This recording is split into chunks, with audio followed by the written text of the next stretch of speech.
All right, let's just jump right in. I want you to imagine a single morning, March 11th, 2026, a day when the entire tech world just shifted.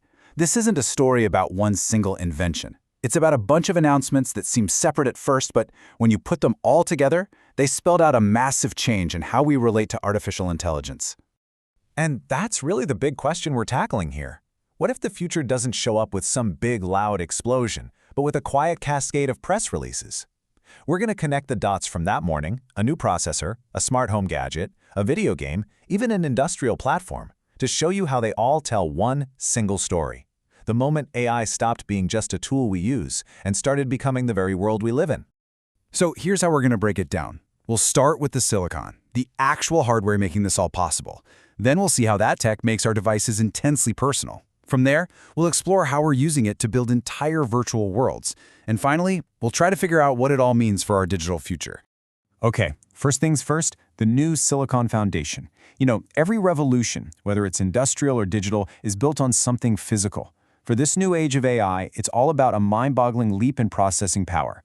We're talking enough juice to run incredibly sophisticated AI right there on your desk with no need to connect to a massive cloud server.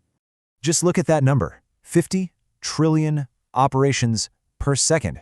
It's almost hard to wrap your head around. On this one morning, AMD pulled the curtain back on its new Ryzen AI Pro 400 series, and boom, it put a 50 TOPS neural processing unit into a desktop computer. A year before this, getting that kind of power in a top-of-the-line laptop was the dream. Now, it's the new baseline. It's bringing monster AI horsepower right into our homes.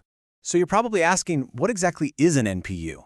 Well, the easiest way to think about it is as a dedicated AI brain for your computer. While your big, beefy GPU is busy making games look pretty, the NPU is humming along in the background, handling all the AI stuff super efficiently. The sources call this layered efficiency. And what that really means is you can run powerful AI models locally without firing up a power-guzzling GPU. And that gives you what they call absolute privacy. And this move from AMD was a real earthquake, strategically speaking. This is about so much more than just raw speed. With this much power sitting right there on your machine, game developers can now create what's being called agentic AI. That means characters in a game that actually think, learn, and strategize on their own, all without bogging down the graphics. All of a sudden, the whole game changes. The competition isn't just about frame rates anymore. It's about AI performance, and the new metric is TOPS per watt. But the story doesn't stop with desktops. On the very same morning, the mobile world got its own shockwave. Leaks started pouring out about the Oppo Find X10, and the killer feature was its architecture. The world's first ever commercial 2nm chip. I mean, a few years ago, that kind of transistor density was pure science fiction. And the payoff is huge. It slashes the energy needed for AI tasks by a massive 40%. And this is where you see this incredible push and pull. On one hand, a 2nm chip could mean the end of what we all call battery anxiety. We're talking multi-day battery life. But when you get that small, you run into a brand new, frankly terrifying problem: electron tunneling. That's where electrons literally start leaking through solid barriers. It's a physics nightmare. Oppo says they've figured it out, but it just goes to show you, we're now building things at the absolute edge of what's physically possible. So, you take all this new power, this new silicon, and what do you get? Well, that leads us to the next chapter of our story. Intelligence becomes personal. This is the moment where the AI in our gadgets starts to feel less like a tool and more like a companion that knows you better than you know yourself. And it's sparking a huge battle for the future of our homes. And on March 11th, we saw two totally different visions for that future collide. On one side, you have Apple with their rumored HomePad. Their whole approach is a secure, walled garden. Everything is processed locally. The core idea is comfort and giving you control. On the other side, you have Google's personal intelligence. They're offering the ultimate assistant, a cloud-based brain focused on productivity and predicting your every move. Two giants, two completely different philosophies. Let's dig into the Apple HomePod for a second. We're talking an 8-inch smart hub you mount on your wall, kind of a command center for your entire home. It uses motion sensors so the interface changes based on who's standing in front of it. And it learns your family's habits and routines, but it does it without sending all your personal data up to the cloud.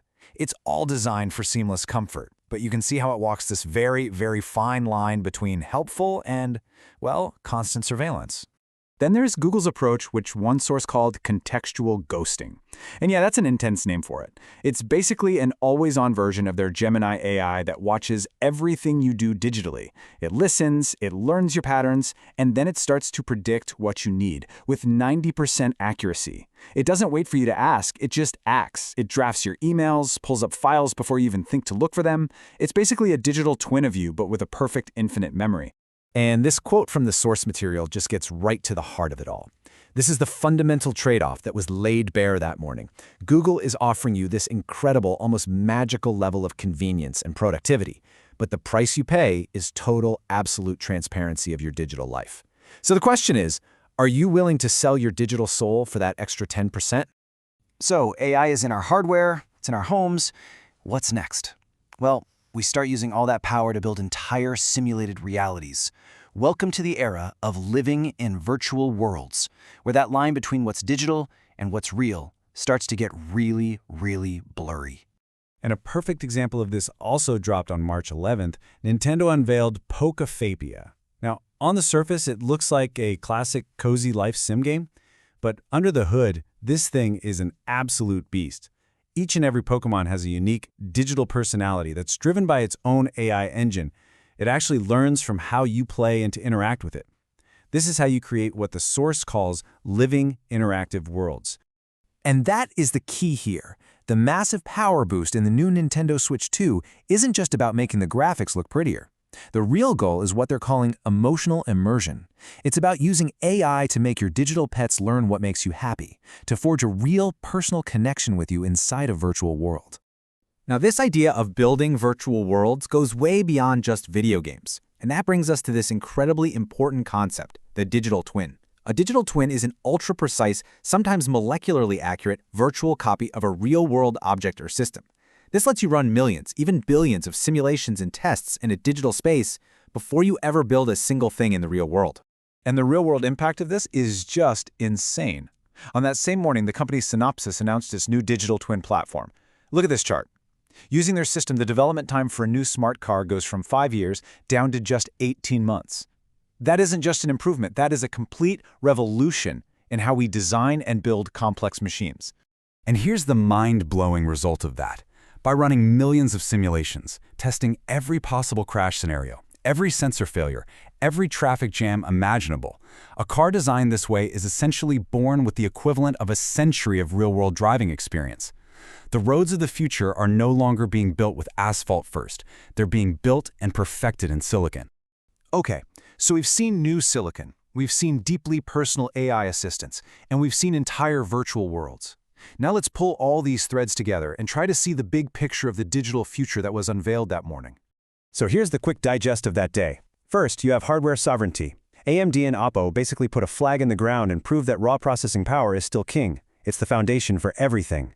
Then you have the battle for our personal space, with Apple and Google fighting over who gets to manage our lives and our data.